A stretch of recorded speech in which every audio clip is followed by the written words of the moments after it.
We first planned to do this on April 14th. And we picked April 14th really as a run-up to the National NAACP convention, which was then scheduled for July, of course, to again build some momentum and conversation, particularly in the business community, as we led up to that moment. Obviously, the COVID-19 pandemic changed all of this, but certainly made it more urgent than ever. As we all know, as we've all read, and to some degree, many of us, I'm sure on the call have experienced, that people of color are certainly bearing the brunt of this virus in so many ways, certainly in terms of infection and death, but as well as the ongoing risk of it, which continues today, despite the fact, many out there think the crisis is behind us. Obviously, it's not. And so many communities of color are disproportionately staffing the front lines and literally putting their health and their lives at risk in support of all of us. The economic impacts, again, as we well know, have seen, and to some degree experienced, those fall hardest on communities of color as well, and has made what has been before all of this began, what has been a cavernous income and wealth gap here in Boston and really throughout our country. It has just been put on steroids and made even wider in this moment. We've all heard about the disparities around the income and wealth gap. These are numbers that are familiar, I'm sure, to all of us on this call. It is always a shock to me, though, that in other forums, I'll say typically in forums that are staffed or attended by people who look like me, how unfamiliar people are about these statistics. And I think they always bear repeating, and I bring them up over and over again, and would encourage you to do the same. These are statistics that we first heard in 2015 when the Federal Reserve came out with its Color of Money report that showed that in Boston, white households have an average net worth of $247,500. When it comes to Latinx households, it's less than 1% of that, $1,907. And when it comes to Black households, it's not even worth doing the math. It's that infinitesimal, $8. The average net worth of $8 for those in the Black community, and less than $2,000 for our Latinx communities.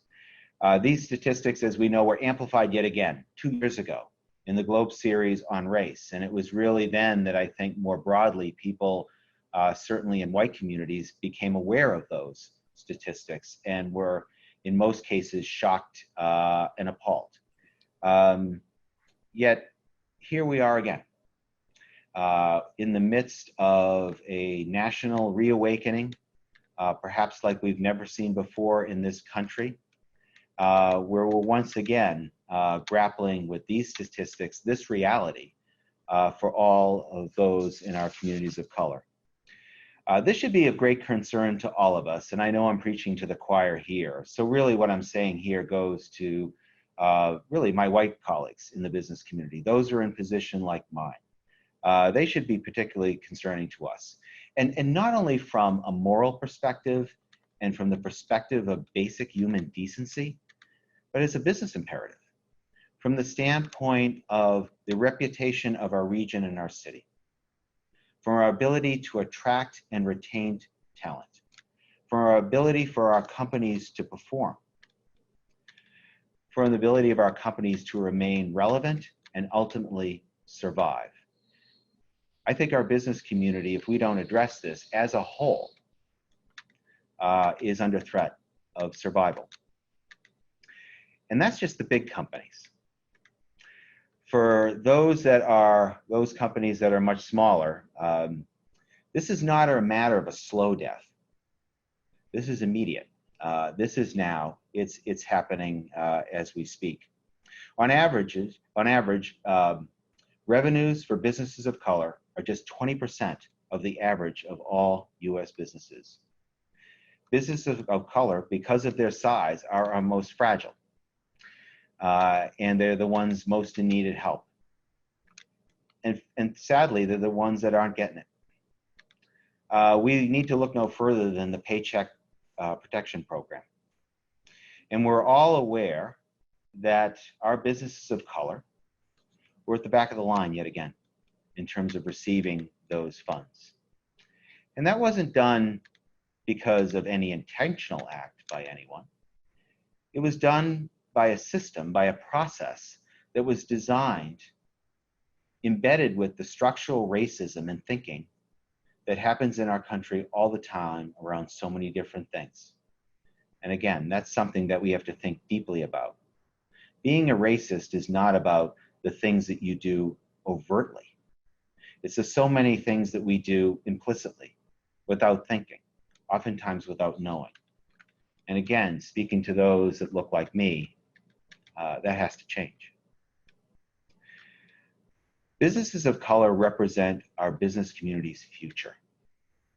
So in our region, if we want to have a thriving economy in the future, if we want to have a place to be proud of and that's robust and enjoys all of the things that we enjoy here in Boston, in Massachusetts, and throughout so many areas of our country, to the extent that we do not engage our businesses of color, provide support and understanding, and really address most of all the many barriers within our society to the success of those businesses, we're not going to have a business community. Period, end of story. So again, we need to start acting now. The murder of George Floyd last month, that of Breonna Taylor and Ahmaud Arbery earlier this year, and that of the untold numbers of Black people for over 400 years. And it still continues. Rayshard Brooks, just 10 days ago, underscores the impacts of systemic racism in its most violent form, and the many other ways that Black people and all people of color are discriminated against in our society, whether it's access to healthcare, nutrition, housing, education, employment, and wealth creation opportunities. So while we are all here to engage in a candid conversation on the racial wealth gap that exists in Boston, we would be remiss, certainly I would be remiss, if we did not take a moment to acknowledge the effects of economic inequities and racial injustice that continues to plague the historically marginalized community. This moment of silence is in recognition of the Black and Latinx lives that have been lost, and we are continuing to lose as a result of racist systems and institutions that have not only impacted equitable wealth amongst all of us, but has also impacted the ability for Black and Latinx members of our community to breathe. And with that, I ask you to take a moment of silence.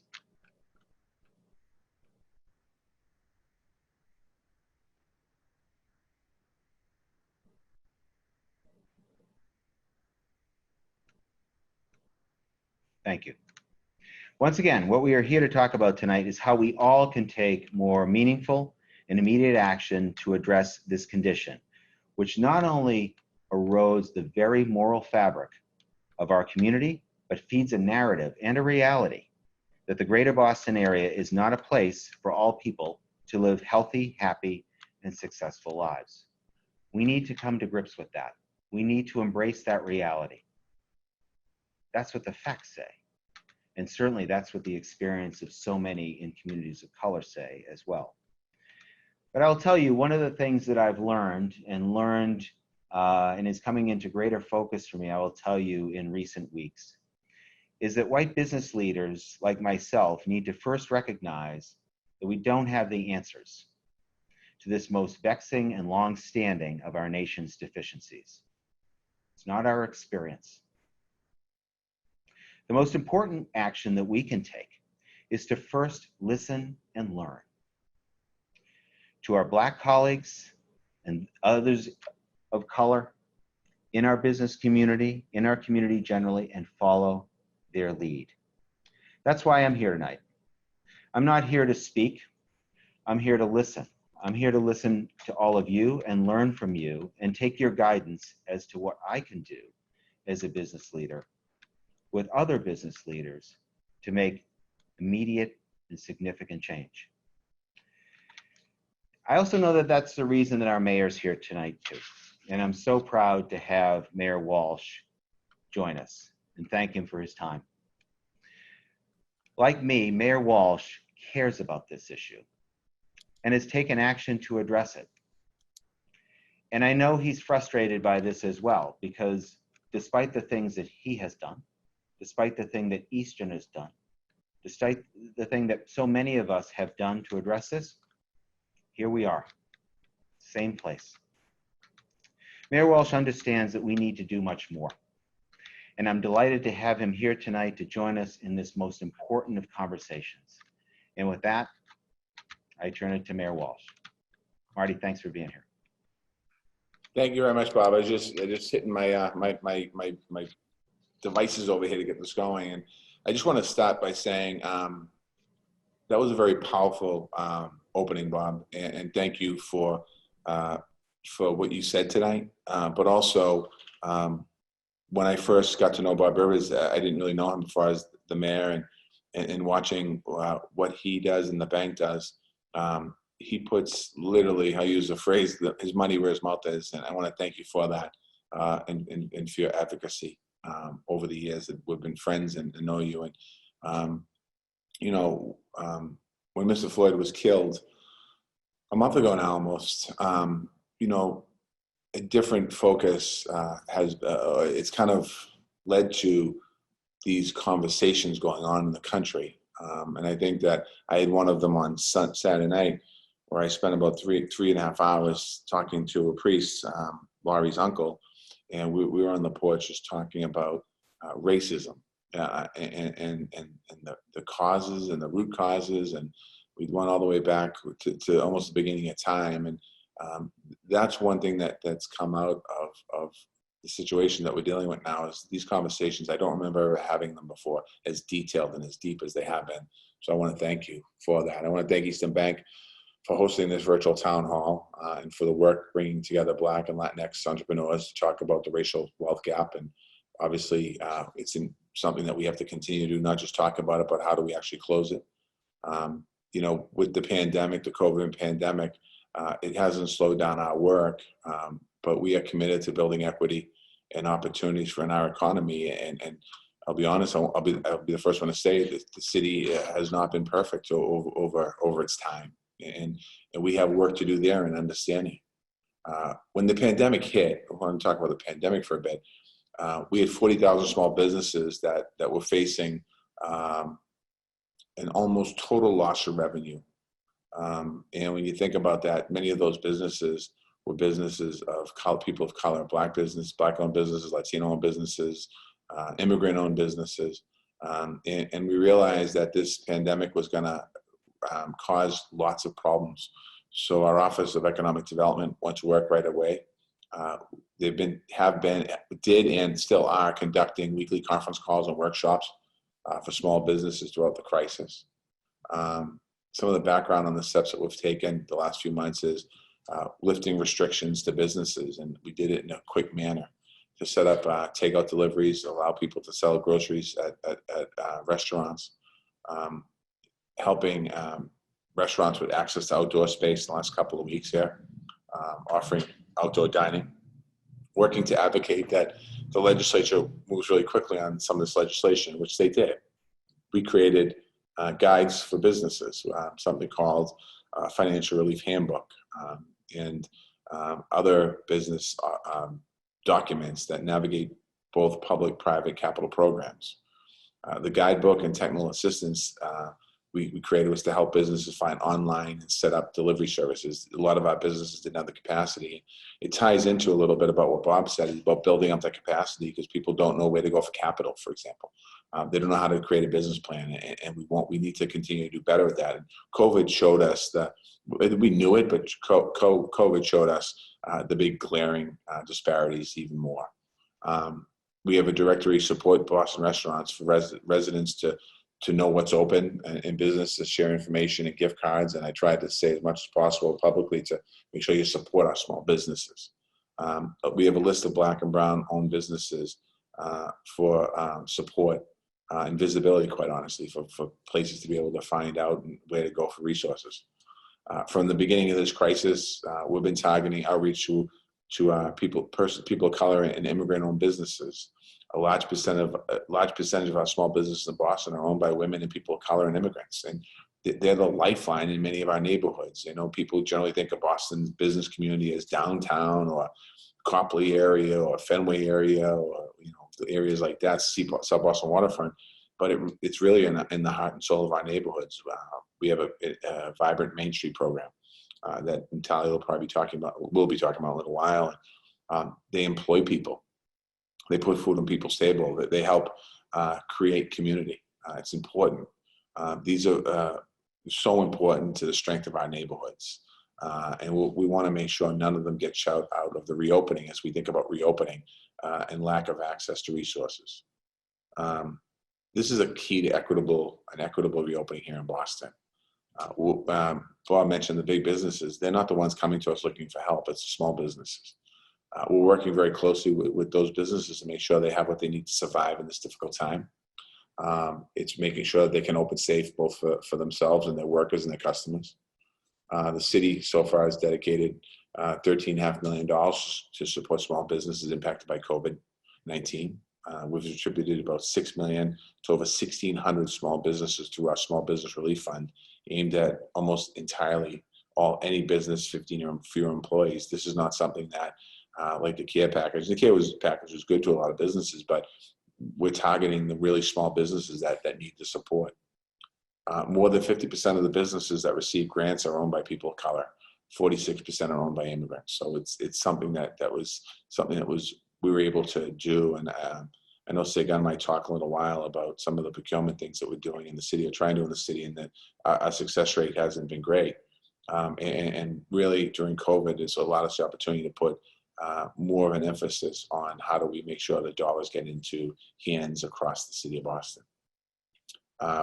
We created a reopening fund, Boston Reopening Fund, to local businesses to secure PPE, partitions. That idea came out of barbershops and hair salons when they opened up, cleaning supplies, and other safety measures. Many of the businesses, they weren't making any money at all, and they don't have any type of reserve to be able to dip into to move forward. So we were able to do that.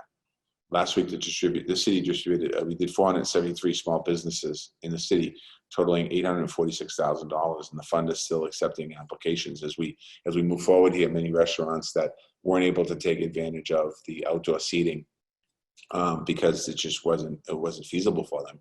As they open up now indoors, they were going to be able to access this money for help.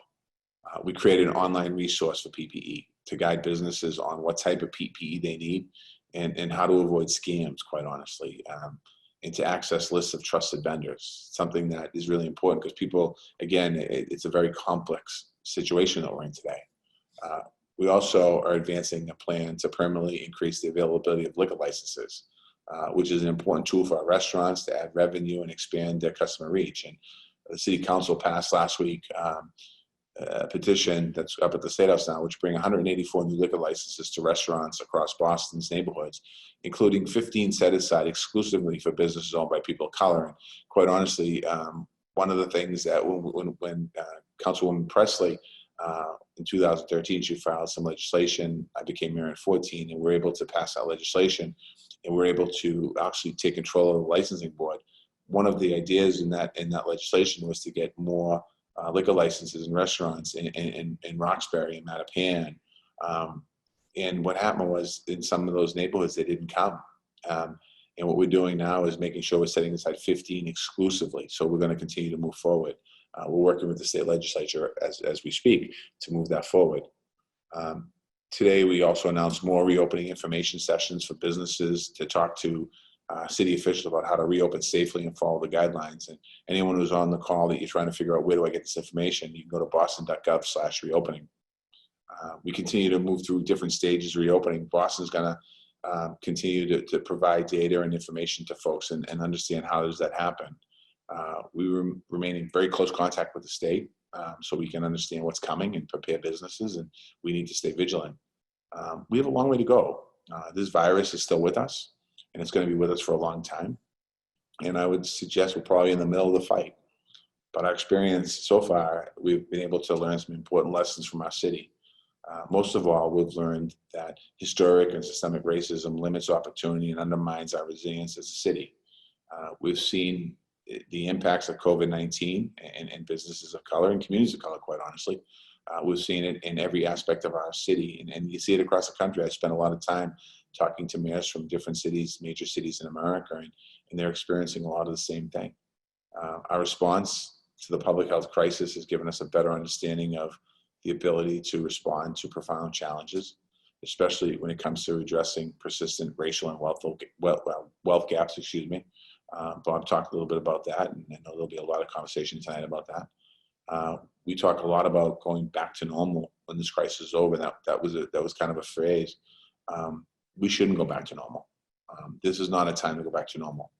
We must create a new and better normal, one that is truly inclusive and lifts everyone up. And I know that we've heard a lot of these words before, but there's a unique opportunity here. So while we're still in this period of uncertainty, it's also a period of opportunity. Just as we have been in all in against COVID, the COVID virus, and the city has done a really amazing job, and the people here working, and quite honestly, the public and private sector, we must be all in to truly build an equitable city, and making sure that every single organization has their part in this. So this isn't just about elected officials. This is about all of us collectively working together, and just the panel that's here with you today. I mean, there's private sector, public sector, folks that are on this conversation. We really need to do it, and I don't think we can. You can't look at past practice and try and ask for a pat in the back. This just doesn't work. What we really need to do is move forward. So I just want to thank Bob and EasternBank for the opportunity to say a few words tonight. I want to thank the panelists for being here, and I want to thank all the participants who are taking time out of your night to be here on this call today. So thank you very much. Yeah, great, Marty. Thank you so much. Appreciate your comments tonight. Thanks for being here. Thanks for your leadership during especially this very difficult time. It's critical, and I couldn't agree with you more that the time is now. We've got to make the most of this moment. We can't let it pass. So as I turn it over to my colleague, Sharifa Niles-Lane, who leads our digital marketing team here at Eastern, I also wanted to thank all of our panelists and other participants for being on this. Each of you are friends and partners, and once again, we come together tonight to talk about this. So thank you so much for taking the time, and thank you, Sharifa, for really quarterbacking this effort now through lots of twists and turns over the last several weeks as we pivoted from April to June, from in-person to virtual, and as always, you did a great job, so thanks. Thank you. Thanks, Bob. And thank you again, Mayor Walsh. So hello again. My name is Sharifa Niles-Lane. I'm the Vice President of Digital Marketing at EasternBank. I'm here today to give you a little bit of background about why you're here, the Color and Capital for Good campaign. So as Bob just mentioned, we started this effort about a year ago in 2019. And this campaign was developed to address Boston's racial wealth gap with the goal to empower Black and Latinx professionals with the resources that they needed to close it. And as we're all aware, a lot has happened since then. We've had COVID-19, racial injustice, and the intersections that deeply affect the very communities that this work is centered around. So it feels more relevant and timely than ever that we're launching this campaign. And so I'm excited, but more importantly, proud to be a part of this movement with all of you here tonight. A movement that will hopefully create change and bring about the equity and access this city has so desperately needed for so long. And so what I'd like to do now is show you a short video that gives you an overview of the Color and Capital for Good campaign and takes you on our journey. You'll get to meet some of our participants who have been with us for the last year. They're also some of our panelists tonight. And so we at EasternBank would like to thank each and every one of them for their partnership and for their leadership. And so with that said, here it is, and I hope you like it.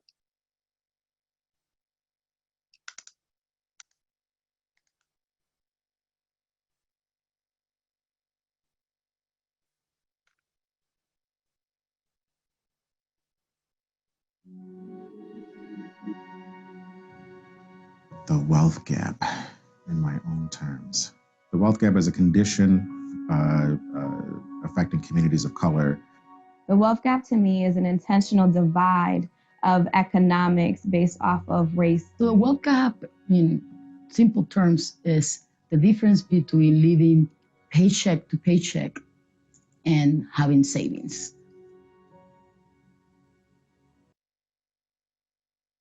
White households in Boston have a median net worth of $247,500 compared to $1,907 for Latinx households and just $8 for Black households. So I was speechless about this statistic to be realistic. The city focuses more on Band-Aid solutions and not really addressing systemic equities at the root. A lot of the times, due to the wealth gap, the biggest challenge is the access to financial resources.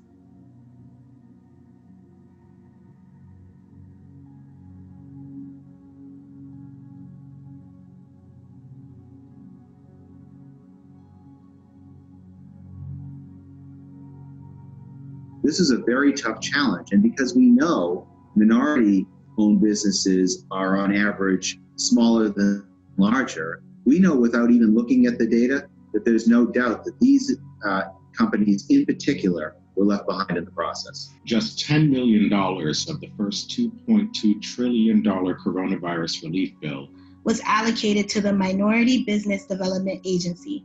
That is 1%.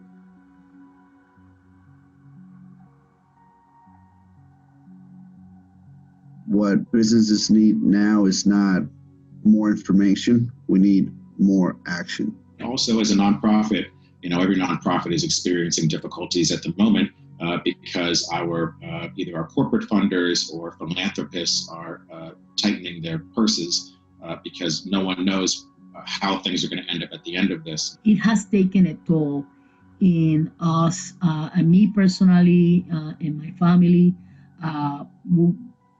probably working 24 hours a day, in this little room here. I've had to accept a number of organizations and partners telling me that at this time they're not really able to continue forward with their summits, their seminars, their workshops. It's scary, we're just trying to do our best. And fortunately for myself and my team, we have jobs or other ventures, so we're able to survive at this time, but we're really put in a tough place.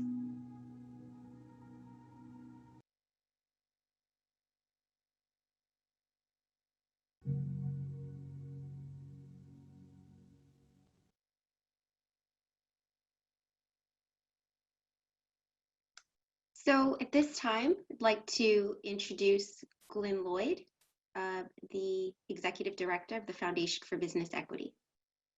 Thanks, Sharifa. Thanks, Bob, Mayor Walsh, for getting us started tonight. So let me introduce myself again, Glenn Lloyd, the Executive Director of the Foundation for Business Equity. And I would like to start off tonight kind of following a little bit of theme, and that is the importance of history and really understanding how we got here, which is unfortunately the continuation of unnecessary death and suffering.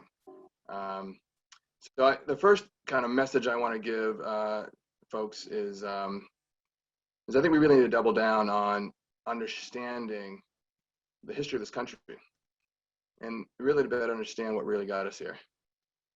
If there is a bright spot to what's been happening the last few weeks, I actually think there seems to be an awakening to the truth. Unfortunately, not for all of us, but for more of us. And actually, let me tell you about an awakening I had about a decade ago as someone who prides himself as a little bit of a history buff. I stumbled upon Douglas Blackman's book, Slavery by Another Name, which actually opened my eyes to another part of US history not talked too much about. It's called convict leasing, which actually picked up steam just post-Reconstruction through World War II. That gets us, from the late 1800s into, the mid 20th century. And tonight, I'm not going to recount the horror these men and some women went through as chattel, essentially free labor that helped build our steel industry, our coal industry, timber, the continuation of King Cotton, alongside a lot of our key ancillary industries, banking, insurance, shipping, who clearly were tremendous beneficiaries of this practice. But I will comment, because we are among business folks tonight, on the importance of balance sheets. See, what I realized when I was reading this book is, as a slave owner, you had incentive to protect the productivity of your asset over its lifetime. If you sell, if you want to sell it and get a maximum price, it needs to be in good shape. As free slaves, when we get post-Reconstruction, were randomly picked up off the street for vagrancy laws and other things and sold into contract labor in partnership with the state government and private industry. Again, this happened for decades. That individual is no longer an asset on the balance sheet, but an expense on the profit and loss statement. And in many ways were even more brutally handled, because the incentive was you now had to basically squeeze the value out of that labor. Eat it up, throw it out, because it was so cheap. And the brutality is it's hard to fathom.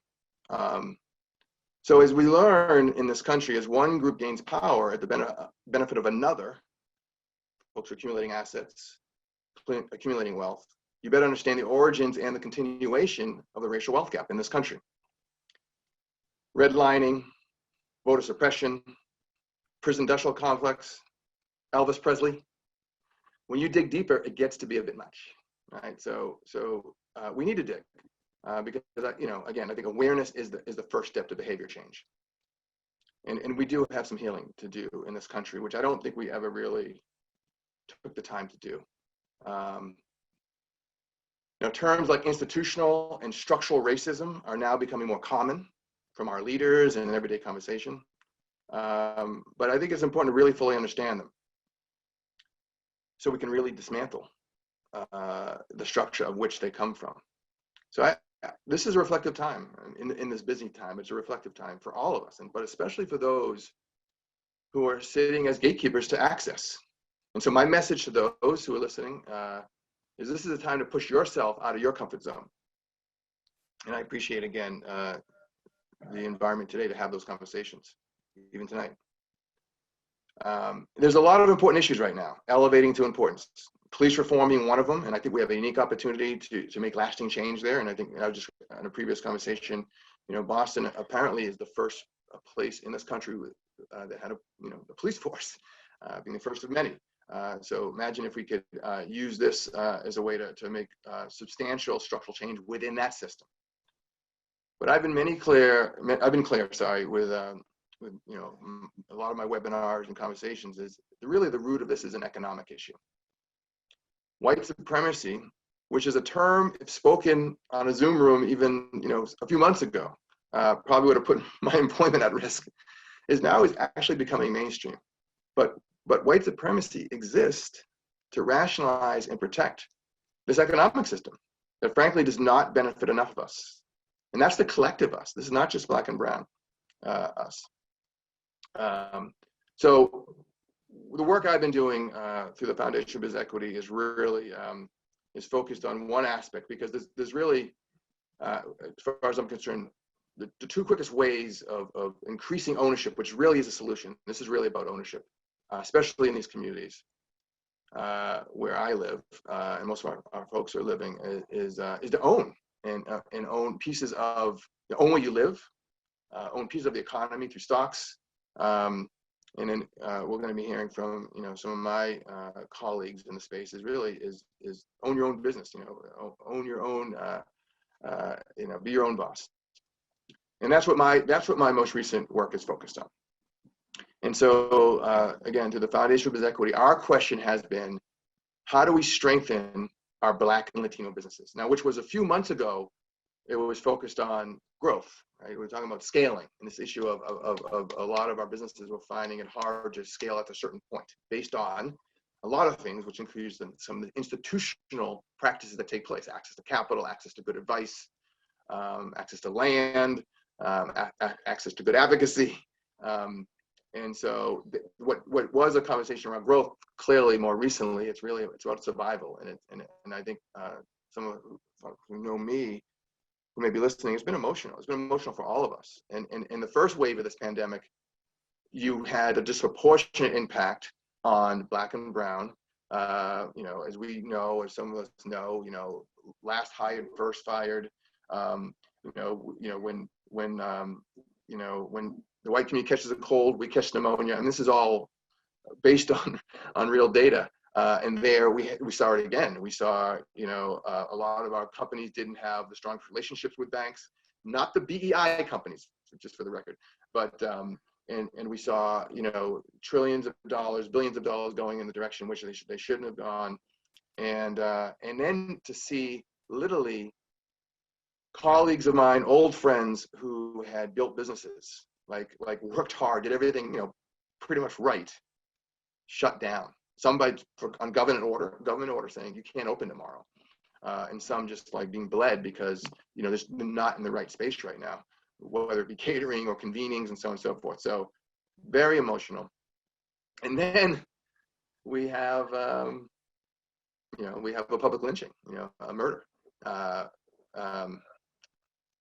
which I'm going to admit I still don't have the courage to watch it. And so we have a pandemic within a pandemic, and again, it really has highlighted the spotlight of the gaps. And so, you know, we all have a role to play, and so my role has been focused on the equity side around business, not for everybody, but the courageous few, and how do we build and strengthen our Black and Latino businesses. I think I can go to my slides now, which are ready for me to roll. And just to tell you about kind of our approach, and I'll highlight a few things, and definitely eager to hear what's on the panelists' minds tonight. So just a little bit of my background. You know, I grew up, you know, as an entrepreneur in this community, you know, looking up to, you know, the Gus Scotts and, you know, the Claytons of the world, and who were pioneers of, you know, doing it early here in Boston. And but, you know, I was kind of next generation, built a company up, and through that experience really got a sense of how the ecosystem works here in Boston. And I think that's important, because when you go for solutions, you got to understand the topic matter, you know, and the content. And so so what we do in general is to really evaluate what's out there, see where the gaps are in terms of this particular issue around, again, scaling Black and brown, but really now in survival mode in a lot of ways. And then helping fill the gaps, and holding everybody, including ourselves, to the higher standards of accountability, because that's what we deserve. So Danielle's the next slide. And I'll just roll through these pretty quickly. You know, it's an ecosystem approach. And there's two key factors that I think we've realized really work well with each other. And that is, how do we make sure that our entrepreneurs are getting really good advice at every stage of their growth? And we have a methodology of going about that, always trying to improve it and learn from the field and get better. And then coupled with, you know, access to capital and credit. I'm going to talk about that in a little bit. To me, that's probably one of the most important tools that, again, institutionally, we have left access to, everything from venture capital to angel to bank capital and so on and so forth. And again, you know, Bob talked a lot about the data points. The data points are out there, and we're clear that it really has not been a level playing field. So we have those work amongst each other, and then we clearly are pushing our anchor institutions to be spending more dollars, right, with our businesses, because without customers, clearly, you're not going to grow. If we can get the next slide. Thanks, Danielle. And yeah, this breaks it down a little bit around, you know, kind of the linear path, the experience of the company. So we can go to the next slide. Appreciate that. Yeah, this gives you a sample of the companies that we work with, some of the, you know, the larger, you know, Black Latino companies. We have some folks talking a little bit. We're proud to be hopefully helpful and supportive of their growth, now survival in a lot of ways. Next slide. This is the slide I want to spend a little more time on, because folks, again, I'm going to give you another little history lesson, and some folks have heard this from me. You know, upon emancipation, and I'm focusing on the Black experience. I know this is similar in a lot of ways to our other, you know, our Latino, Latinx cultures coming from, you know, the Caribbean and South America, and similar economic issues. But again, I think the Black experience really highlights this issue in many ways. But you know, post emancipation, the early Reconstruction, it was mandated essentially for the northern victors to confiscate a lot of the southern land, and that was going to go back into the hands of these 4 million freed slaves. And in that you know, Freedmen's Bureau was created, and that process had started. And again, not to get too much in the history, it was stopped and reversed, right, within 6 months. And so the land never happened. And so that's the, again, another basis of this kind of wealth gap. Folks who generationally had been building wealth for others couldn't even get that platform coming out of emancipation. So for me, in a lot of ways, when we talk about capital and credit, fast forward it, it's really, access to this is more challenging. And so how do we really move it out to these companies? And so this is an example of a couple of ways. The first is we took $2 million to help incubate the Business Equity Fund over at the Boston Foundation, which has been, a great partnership. Again, a lot of learnings, but trying to put money on the street through that process. And that was philanthropic dollars coming in to support that. And we put some money on the street there. For some of my colleagues, not quick enough, not enough, and I understand, and I'm with you. And then we also, because there was so much pent-up demand for the capital, we had to look at alternatives. We couldn't raise enough philanthropy dollars enough to keep up with the demand. And that's where, through our relationship with MCCI and EasternBank being the first bank to really step up and move money through a local CDFI, what we call CRA money, which is Community Reinvestment Act money, which needed to go back to the bank, but we've done it at a very, very good price, and so it could be reasonable for the end user, for the business. So, and then our next kind of investor, I guess, in that mix is the Federal Home Loan Bank of Boston, where that money is actually flowing through Eastern to get to MCCI. So a lot of moving parts here, but I want to go into a little of those details, and we've been able to do some deals there, as you can see on the slide. We're close to 3 million on those deals. We've done some side deals with other partners out there. And so again, by any means necessary, I hate to say it like that, trying to get capital and resources out to these companies. I think that's the final slide, just to make sure. And I will, and I guess I'll summarize my comments as we come into this blend of issue around. We already were having challenges just in general in terms of a fair level playing field for a lot of these businesses. But I got to tell you, just for my colleagues, my entrepreneurial colleagues, a lot of us don't have second chances. There's a perceived greater risk in investing in these companies, and I just think it's not true. I mean, you look at, if you're a Black or Latino business owner and you've been able to make it past the 3-4 year mark,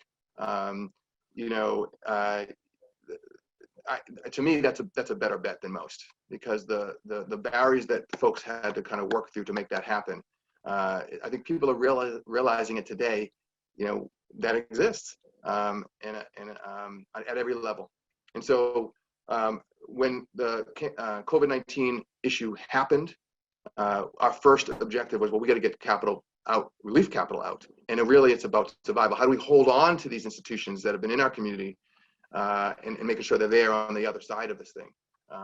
And so we, in partnership with a bunch of folks there, again, both EasternBank, big funder there, Berkshire stepped up with a bunch of others, Cummings Foundation, Accordia Partners, Kirk's folks, put some money in the pot to make sure that we got as much relief capital out to these folks as possible, and that's in process. And that capital came with advice, so we did it in a way in which we want to make sure that we're helping these businesses, supporting them and making the best strategic decisions in the crisis.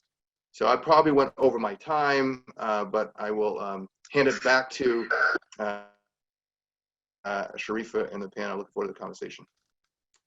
Thank you, Glenn. Thank you for the history nuggets, and thank you for your perspective as someone who has been doing this work, as you mentioned, for a very long time, and for sharing the great work that you're doing at FBE to help to close the wealth gap. So thank you. Now it's time to turn over the program to the panel discussion. And so tonight I'm excited to introduce our panel. They will shed light and candor on what the racial wealth gap looks like now in Boston and what their ideas on what we can do to close it. So first, I'd like to introduce our panel moderator for this evening, the founder and CEO of Know Your Truth, Speak Your Truth, Bernadine De Sanchez. Shigun Idiwu, the Executive Director of the Black Economic Council of Massachusetts, also known as BECMA. Josiane Martinez, the founder and CEO of ASG. Daniel Perez, the President and CEO of DPV Transportation. Jessica Pierre, founder and CEO of Queen's Company. Malia Lazu, the Executive Vice President and Culture Officer at Berkshire Bank. And last but not least, Natalia Erdebe, the Director of Small Business at the City of Boston. Bernadine, I'll turn things over to you. Awesome. Thank you so much, Sharifa, for that amazing introduction. Thank you so much to the entire team at Eastern Bank. And thank you so much for Mayor Marty Walsh for your contributions to tonight's conversation. As shared, my name is Bernadine De Sanchez. I am the founder and CEO of my own consulting company and brand called Know Your Truth, Speak Your Truths. I do this work really focusing on curating brave spaces, much like this one, to engage in unapologetic and transparent dialogues, focused and centered around unpacking and addressing challenges with our institutional and systemic levels of oppression and racism. I do this work really focusing on motivational speaking and workshop facilitation. Being able to be a moderator of tonight's conversation, as well as being a participant, a part of Eastern Bank's campaign for color and capital, is one that speaks volumes to me personally as a woman of color, a proud woman of color, an entrepreneur, and a full-time worker in the city of Boston. And to know that through all of my hard work, my earnings still are matched to $8 compared to 2,000 plus of my white counterparts is truly one that is highly upsetting. So for me to be here right now to moderate this conversation with my peers, many of which are millennials in the greater Boston community who are entrepreneurs leading the way, both Black and Latinx participants of our world, is truly an honor. So to all the panelists, I welcome you all, and I'm looking forward to jumping into this conversation. So, panelists, I want to start actually with Shigun, Jessica, Josiane, and Daniel. All of you are the entrepreneurs who are part of this conversation that we had, part of this campaign. I want you all to really share briefly, as briefly as possible, really what your company's focus is and really what inspires you and your commitment to continue to address these racial inequities that we see with regards to this wealth gap. And I'll start with Jessica, because I see you right here. Hi, everyone. I want to thank Eastern Bank for hosting this event tonight, in particular Sharifa, and I want to thank you, Bernadine, for moderating. I'm really happy to be here. So Queen's Company is a membership-based organization that works to empower women of color in the greater Boston area, in particular women of color professionals and entrepreneurs. And I started this organization about 4 years ago because I felt like I had a lack of resources to be successful in the professional world. And so I felt like there were no spaces for women like me, so I decided to create it. And it's definitely been a wonderful journey, and it's grown dramatically in the past 4 years because, like me, a lot of other women of color in Boston feel the same. They feel like they don't necessarily have spaces with people who look like them. They don't have spaces to network and connect with individuals who really understand the struggles that we go through on a daily basis. And honestly, the second question was, why do I feel committed to work on the racial wealth gap? Well, I feel compelled to work on the racial wealth gap because I am deeply affected by it as a Black woman, as a woman who was raised in a low-income household, in a low-income immigrant household. I have watched my family struggle for about all of my life, and I'm inspired to work on this issue because I do not want to go through the same struggles that my family has gone through. I also don't want my children to go through those same struggles. I don't want my children to go through the struggles that I go through right now. And so I'm really in this fight for the future generations to come and to really continue the legacy of the work that my ancestors have done. Great. Great. Thank you so much, Jessica, for that brief overview of Queens Co. And really talking about the importance of representation in spaces and being able to have people of color who look like you, Black women who are leading the way, and recognizing that out of a gap came a necessity and a need for both yourself and people within your community. I want to turn it over to Daniel. So can you just briefly let us know who you are, what your company is about, and really what led to your commitment? Sure. So first of all, I would like to thank EasternBank and all their team members. We couldn't thank you enough for everything that you guys do for the people of color and all the Latinx entrepreneurs. Again, we couldn't thank you enough. And pretty much what we do is we are a ground transportation company providing shuttle bus services to major corporations in Boston. So I'm sure you probably see most of our buses around the city of Boston. We have about 100 buses. So there's no way you could miss our logo. And pretty much the reason why my commitment is to make sure that we're able to inspire other entrepreneurs of color to have the same resources, information, and help. So that way we could all grow together and, you know, minimize the wealth gap. Absolutely. Thank you so much, Daniel. Right. So again, reiterating the importance of sharing resources and providing folks with a pathway and access is super important. Shagun, who are you? And talk to us about your commitment. Well, thank you, Bernadine. Always a pleasure to be in any space that you're in. And of course, echoing what fellow panelists have said, thanking Barb Rivers and EasternBank for holding this panel discussion, not just talking about the issue, but focused on solutions. And particularly want to thank Sharifa for coordinating all of this over this long period of time. And want to thank my fellow panelists who are here, and of course, the mayor. And so when I think of, so BECMA was founded about 5 years ago to address this very issue that we're talking about tonight. And Bob brought up the Federal Reserve Bank of Boston's report from 2015, The Color of Wealth in Boston, where we got that statistic from. Which for some was startling and for others was a lived experience. And so a lot of the Black business leaders came together and said, well, one of the ways to address and eliminate the racial wealth gap is by growing and supporting our Black businesses, because Black businesses locate in our communities, they hire people from our communities, and they reinvest in these communities. And so they formed BECMA to be a chamber of commerce and to advocate for these businesses and to connect them to resources and opportunities, as well as contracts. In the private and public sector. When I think of why I am in this space, it's connected to why BECMA exists as well. I think of an interview that James Baldwin gave back in, I think, 1985, and he was asked by the white reporter about progress and how much more time they think it will take. And he said, what do you mean by this? I think he was asked, you know, have we come far, you know, a long way since whenever? And he said, you know, this progress has taken my mother's time and my father's time. It's taken my my uncles and my aunties' time. It's taken my nieces and my nephews' time. How much more time do you want for your progress? And so I think of that in terms of why I'm in this work, because I'm talking about stuff my grandfather was talking about 70 years ago.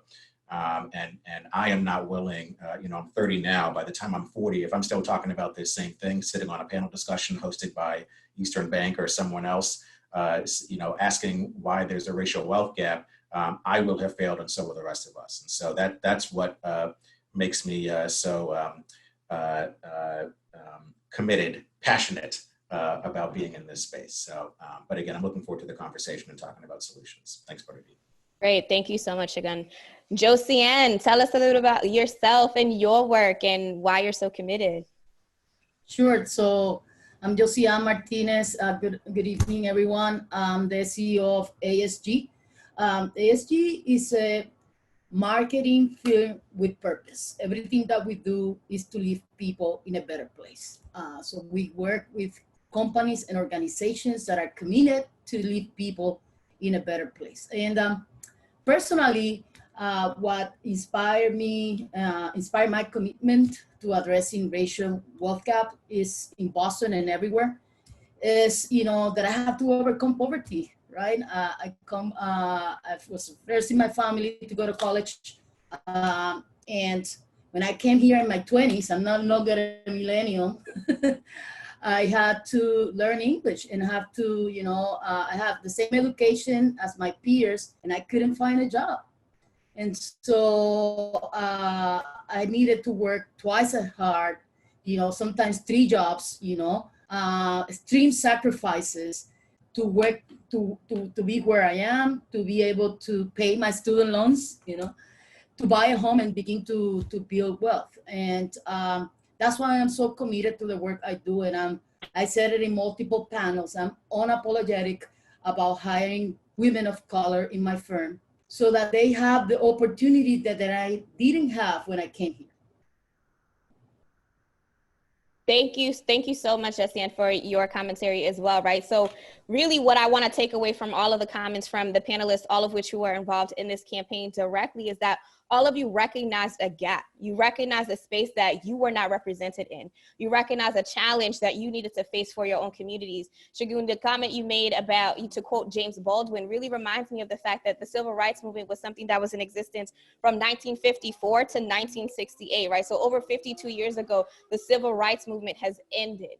Yet we're still fighting for the same things. I talk about Martin Luther King, I talk about Malcolm X, and people are telling us to be optimistic and to be hopeful for change because we still need to plant seeds. I mean, if James Baldwin, if Martin Luther King, if Malcolm X didn't plant seeds, like I thought that that's what they were doing, right? And so for us to still be in the same position, planting those seeds, being in these spaces where we're trying to feel inspired and motivated for the generation to come, on the one hand is inspiring and it's encouraging, but on the other hand is disheartening.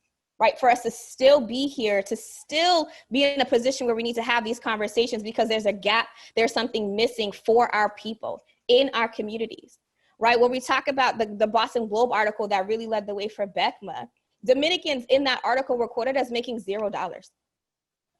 Like there is no type of economic sustainability for their families. $0 compared to $200,000 plus for their white counterparts.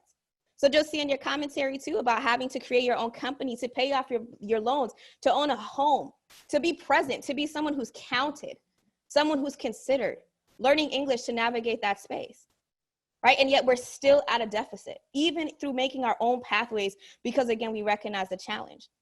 So with that being said, I want to turn it over to Malia and Natalia, right? I want you all to tell us in your own words, like how would you describe the root causes that you believe have led to this racial wealth gap in Boston, knowing the work that you do? Malia, I'll start with you with the work you do with Berkshire Bank, and then Natalia with the city of Boston. I want to hear from you. Like, let's talk about these root causes.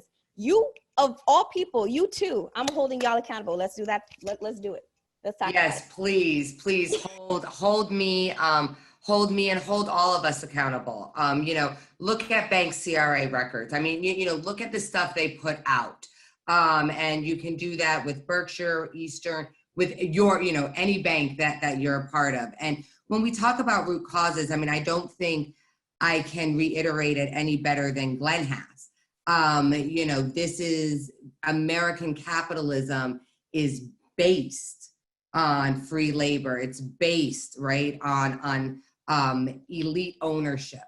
And that's the ultimate root cause. But I think for myself, what I have control over is bank, our bank, right? My little spot of the world. And what we need to figure out is really how to redefine risk. It's not just about, well, let's, how do we help people meet a checklist? It's about how do we recognize that what Glenn said, Bernadine, what you said about the $0 is never going to get someone at that checklist.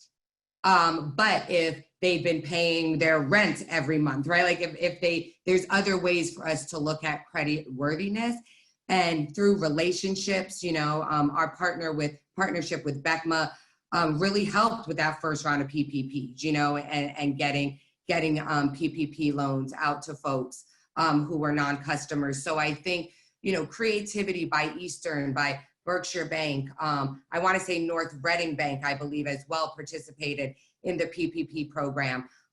Together and working with our regulators, we can actually redefine banking and help people get on the first rung. And the last thing I'll say before I turn it over to Natalia is that without a bank account, right, without access to the real economy, you can't build wealth. As much as my father likes to keep his money in his mattress, That's not how George Soros built his wealth, right? And I'm not saying you have to necessarily tank third world economies, but I think that you can find ways to get folks into the mainstream economies so they're building wealth right alongside of white people. Absolutely. Thank you so much for sharing, right? So redefining risk, right? Understanding that we need to redefine banking. Everyone needs to have access to have a bank account, right? To opening one up, to understand the value. I would say those who are from the low economic status understand the value of the dollar, so much so that they're holding the dollar, so much so too that we've been taught to not trust the banks. We'd rather hide our monies underneath our mattresses than put them in a bank account because we don't know, right? The Great Depression was a living example of that. And the Freedman Bank tells us we shouldn't, right? Tulsa Massacre tells us we shouldn't. Redlining, home loss in Chicago, right? You know, legal approaches to hold people back. Exactly, right? And so the final thing I will say, and I think, you know, this also gets into where relationships are so important, is because trust is built through relationship. Mm-hmm. No fee, there's no, you know, $500 to open an account that's actually going to get you to build trust with banks. And so being able to work with communities, being able to even work with folks like Natalia in the city, to really be able to be visible in a real way. You know, it was very helpful.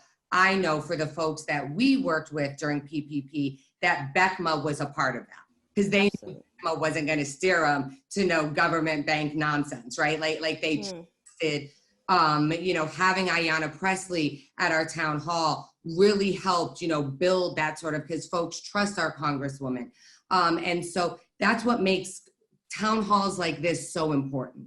You know, I can't say you can trust every bank, but I can say Eastern, Berkshire, other community banks are folks you can trust. So start there. Minority deposit institutions, right? Start with people who are in your neighborhood, and who you can you know, ultimately maybe run into at the Stop and Shop. Thank you so much for that, Malia. Natalia, I'd love to hear from you about some root causes that you feel have led to this racial wealth gap that we see specifically here in Boston and your work.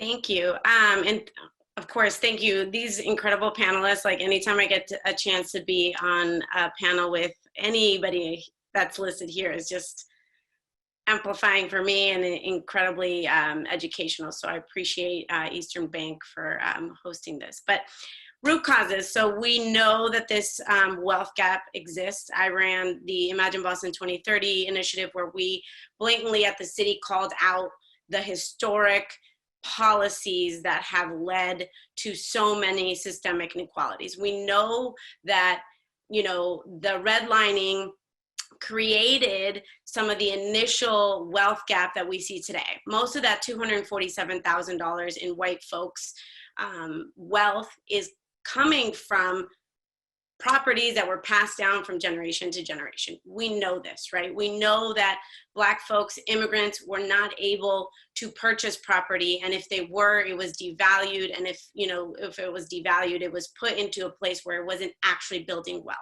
So we know this.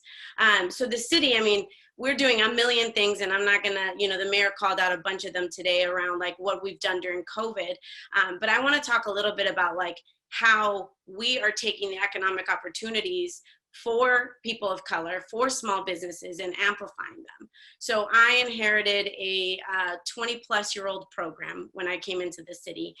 And so many of these programs were established with a really great base, right? A really great platform, a really great, we're gonna help businesses beautify their storefront so they get more walk-in traffic. We're gonna help businesses improve their banking and improve their, marketing. And then we're gonna, establish these great organizations on the ground, the main streets. And all of those have been carried from, administration to administration, generation to generation at this point.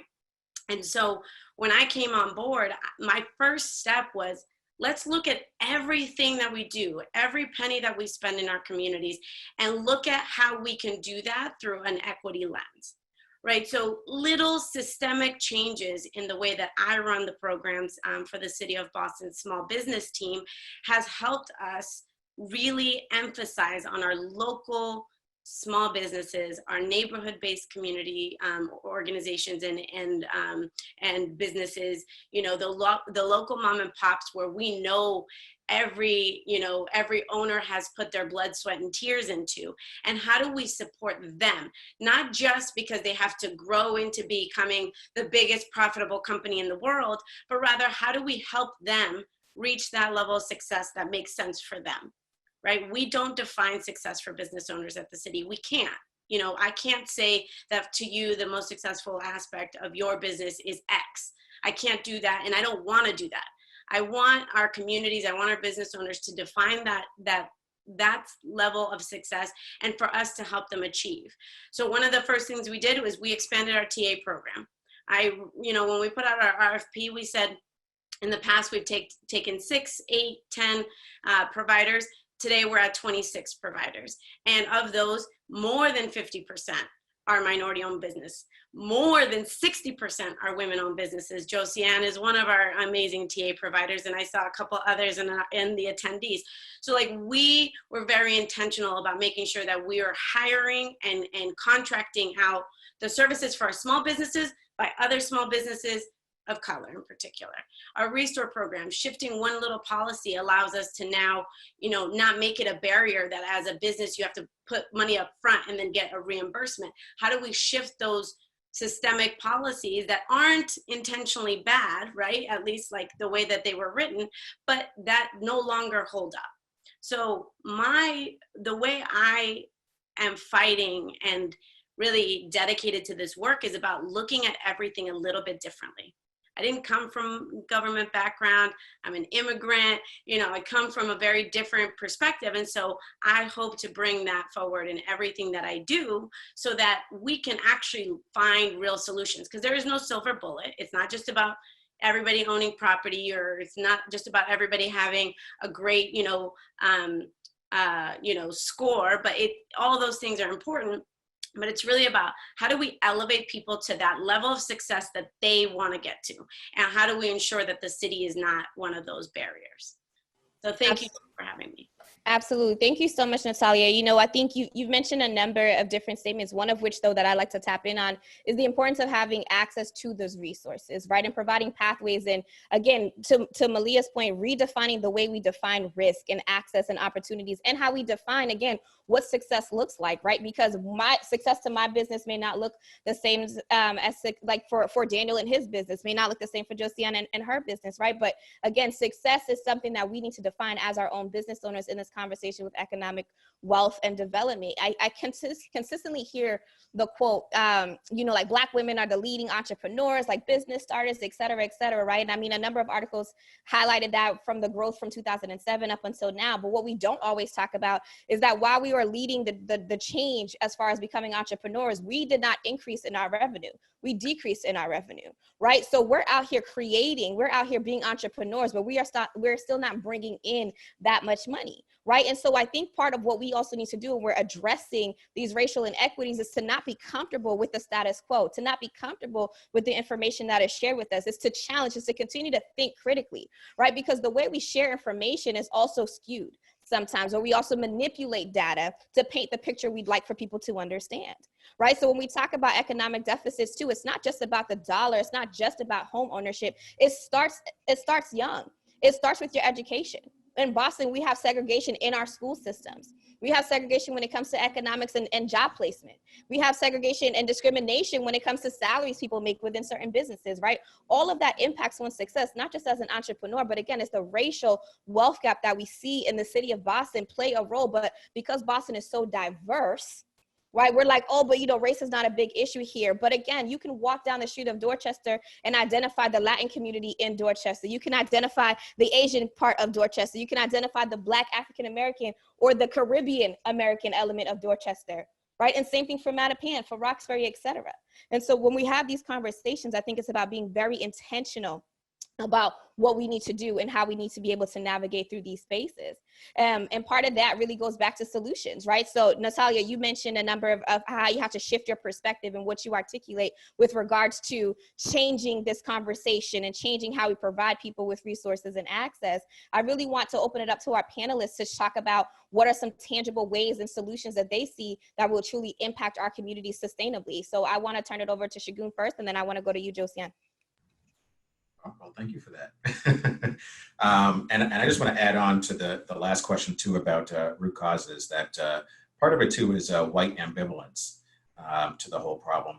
You know, Bob actually brought up in his opening comments the two things. So like the shock at that statistic, the $8 statistic, and there was something else that I can't remember, but at least for that, it's easy for white people to ignore. You know, I've been talking to a lot of our elders about this particular moment, and a lot of people are cynical because they say, you know, we talked about this when they killed Medgar Evers, we talked about this when Watts happened, we talked about this after King was killed in the 70s, 80s, Rodney King, Amadou Diallo, et cetera, and we're still having the same conversation. But it's because, you know, we have the conversation, and usually that's what it is. And then it's easy to ignore because it's not the lived experience. So, you know, part of this is the ambivalence on the part of white people. But I will say that the difference about this moment is that particularly young people do not care and will burn all of this down. And so, you know, I think about the Langston Hughes poem where he says, Negroes sweet and docile, meek, humble, and kind, beware the day they change their mind. And that seems to be happening right now. So in terms of solutions, and how we address this, and I'm not going to say prevent the burning down, because part of the solutions is about how we destroy the old system and create the new. You know, earlier today, BECMA and, you know, we're part of a coalition called the Black Mass Coalition, which is a number of groups from across the state, Black-led organizations from across the state who put out a set of targets or goals for different sectors of our community, private sector, nonprofits, and philanthropic organizations, and state and local government. And as we're talking about business, you know, we put out 5 different targets for the private sector. I won't go through every single one of them, but the categories they fall into are capital, culture, and who's in charge. And those are the things that we need to focus on if we're going to actually address the problem. So capital, where these large companies and banks and venture capital firms, et cetera, who have amassed a huge amount of the wealth in this nation, where they're directing those resources. You know, we said a $1 billion fund, which takes some people aback, but it's like, well, if we said we were going to push for reparations, there's a report that says that somebody owes me and my friends $14 trillion. So 1 billion is not a whole lot. And there's a way to get to that. But also ensuring that for culture of large companies, Black people need community. We don't need safe spaces, we need community. We need to know that we are valued, that we have people to turn to, not just places to go and release our feelings, but people that we can build relationships with. And finally, when it comes to who's in charge, for a lot of, the Globe article actually mentioned out of the top, in the Fortune 500, there are 4 Black CEOs, but that's the nation. When we think about Massachusetts, it's less than that. But when you think of even the Black people in these important positions in like the C-suite, most Black people are the chief diversity officer or the chief equity officer.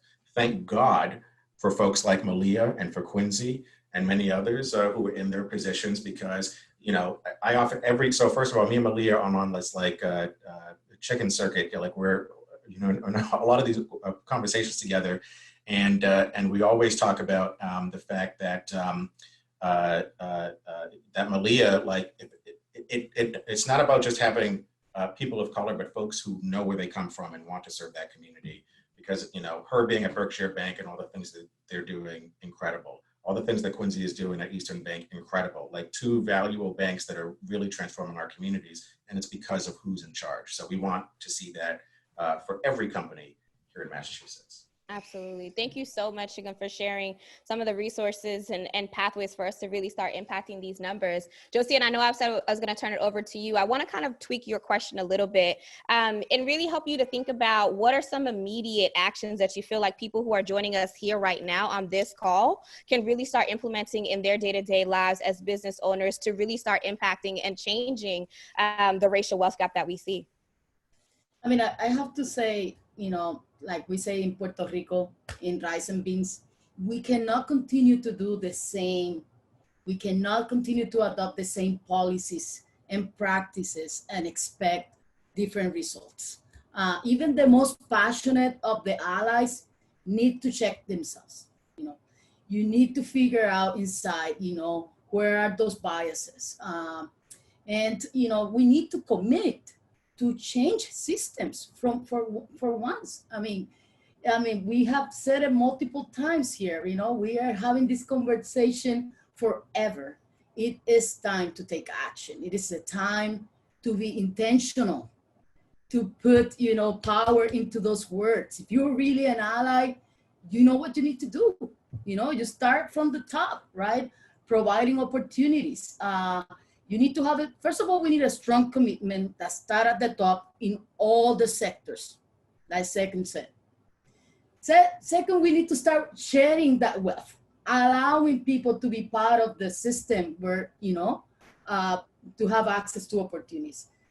Second said it too. We need a new social contract. It needs to be written. And whether that contract is, greater demand of developers to build more affordable housing that gives communities of color the opportunity to buy, or whether it's in the private sector, taking a hard look at the disparity in income between their CEO and the frontline workers. Governments, private sectors, and public sector need to take a hard look at this and take action now. We can't wait any longer. This is a time to be intentional. And I love you all. Absolutely. And I'm like, love, because of the love, we need to have these real conversations. And one of the things I need to highlight is that, listen, the loss of George Floyd is not what started this conversation around racial inequities. That was in existence long before George Floyd. This pandemic is not the new phenomenon that's making us having to prioritize racial inequities that exist in Boston or exist in the world altogether, right? And so we're living in times where the passing of the loss of George Floyd and this pandemic is exacerbating these realities, for sure. And I understand it because we've been forced to slow down. But Black and brown people, and I need allies to listen, for real. Black and brown people have been talking about this in the times of your great-grandparents, your great-great-great-grandparents. It has been in existence for over 400 years, right? When the first slave landed in Virginia. So we need to understand that racial inequities have always been in existence. When Malia mentioned and Natalia mentioned the redlining, the red zoning, that was intentional efforts to prevent people from owning property, understanding the value of home ownership and what that does with regards to generational wealth. Earlier, Jessica mentioned she started Queens Co. because she wants to make sure that the people after her have a space to be, have a position and are able to be seen and are able to be heard. Right? Those are the same expectations or requests and hopes and dreams of her ancestors. So for her to be in a position to do that is empowering, but also limiting. Josiane, go ahead. So, I mean, that was a passionate Josiane, but I also believe in data. And I think we need to take a hard look, at do an honest assessment at all your wealth building practices, from the people you hire to the contracts you administer. But data is the first step. If you don't have that data in front of you, you don't know where you go, right? So I would say that's an immediate action to change things, to look at, to do an honest assessment of how your company, your organization or public sector is building wealth. Absolutely. Thank you so much. I want to give an opportunity to hear more of Daniel and Jessica's voice as well. And so you are all part of this campaign. Daniel, you have your own working relationship with Eastern Bank prior to this campaign. Jessica, in some ways you do as well. So can you all talk to us about and share with our listeners, what does it mean to partner with a bank or corporation such as Eastern Bank on such a pressing challenge that you identify with both personally and professionally, right? Understanding our people don't have a history in even trusting banks to begin with, right? And I'm sure you all might have had your own moments of pauses, right? And so I want us to be open and transparent and have that conversation about what it's like to be in this position right now. Sure. So for me, it's pretty simple. Ideas without actions are just brain farts, right? So what actions do we need to take today, especially for all the Boston leaders, city officials, contract managers, procurement officers, business leaders? How do you want to be remembered 10 years from now, 20 years from now, 50 years from now, right? If you were to look back as a major corporation here in Boston, why should the communities buy from you or respect you as an institution in our communities? How do you support our communities? And going back to EasternBank, EasternBank is showing up. Malia is showing up, right? But how do we influence other folks to show up and to be remembered during this whole pandemic? Absolutely. Thank you so much. So the importance of showing up, right? And putting your money, again, like like Marty said for Bob, right? Putting your money where your mouth is and being open and honest about that, right? And having these transparent, difficult conversations about what that commitment looks like with regards to leadership. Like Josiane said, if it's a white man at the top running the company, maybe you're a great person who could fund the effort, but you're not the great person to run the effort. And it's important to be humble and recognize that, and to put somebody of color, because, you know, like Congresswoman Ayanna Pressley constantly says and ran her campaign on, closest to the pain, those who are closest to the pain needs to be closest to the power. So why are we still operating underneath the conditioning that those who are closest to the pain do not need to lead or are in no position to lead because they don't have proper pedigrees, when lived experiences speak more volumes in so many cases than the bullet points on that resume? So thank you so much. Jessica? Bernadine, can I just quickly, I just want to say that I think we cannot underestimate our power too, right? And so, yes, city officials, the way you vote, super important. CEOs have a huge role to play. But guess what? Like, if you're in school and your buddy is about to drop out of school, how do you support them? If you are working at a company and you know that there's a job offer, you know, job that's listed and posted, how do you get, you know, that job circulated amongst people that you know about and then give a recommendation? I do think fundamentally that we all have a role to play in the wealth creation in our own communities. We all have a responsibility to show up and to show out and constantly be at that front facing place. We're in a new era that is all online, right? All social media. We have power that isn't always super transparent. And I think that that is where we have to also, not just, you know, but also really tap into the power that's within every single person, not just on this panel, but all the attendees listening, your networks. If you're not supporting those, you know, Black and brown owned businesses, you can't talk, right? If you know, are making a tough decision between that $10, you know, thing at Walmart versus the $20 thing in your local store, like, you have a role to play there. And so I want to make sure that this isn't just always pointing the finger. And, you know, as a city official, we get that a lot and we'll own it, right? But there is a role to play for every single member of our communities. And I think that's part of that collective.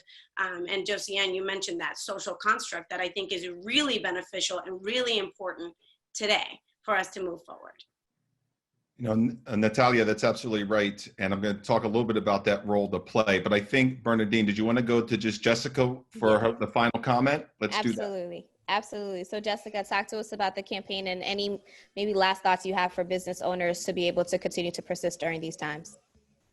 Thank you. I wanted to echo something that Shagun said as far as who is a part of your leadership team in your companies. The way that I was able to build a relationship with EasternBank was through Sharifa Niles Lane, which is why I had to shout her out earlier today, because without being connected to her, you know, she spoke at one of our Queens Company events, and she's been able to maintain that relationship and really just be in the community and also leverage her role as a vice president of digital marketing at EasternBank to connect my organization and myself to different opportunities, and to also put our voices on a platform where others can hear from us as well too. So I think it really matters who's in the room, and I think it matters who those people are bringing in with them. And so it's really important to make sure that your leadership reflects the community that you serve, so that you're able to serve them in a really authentic way. Absolutely. Thank you so much, Jessica. Thank you so much for the amazing panelists for their time and for their contributions today. This conversation was not long enough. So to anybody who is listening to our amazing panel conversation, I encourage all of you to please follow every single one of the panelists and the supporters in the community, Malia and Natalia as well from the city of Boston and with Berkshire Bank, who are doing a lot of this great work. Follow me as well. As was said, my name is Bernadine, founder and CEO of Know Your Truth, Speak Your Truths, a consulting company and brand that really focuses on spaces like this. Eastern Bank was able to really show up for their community, to say, like, we are not only going to sit here and talk about doing good, we will actually be good and really implement ourselves in our communities with the people who matter most, with the people who benefit from the resources that they have to offer the most. And what I will also say to allies and to further contributors and stakeholders in this conversation, truly redefine what it means to support a small business, because a number of these efforts have revenue brackets that they consider before they can support someone. And so when we're having these conversations about a wealth gap, right? So you might be a Black and brown business owner who's been in existence for more than 5 years, like Bob has said, which is, or Glenn has mentioned, which is a phenomenal feat.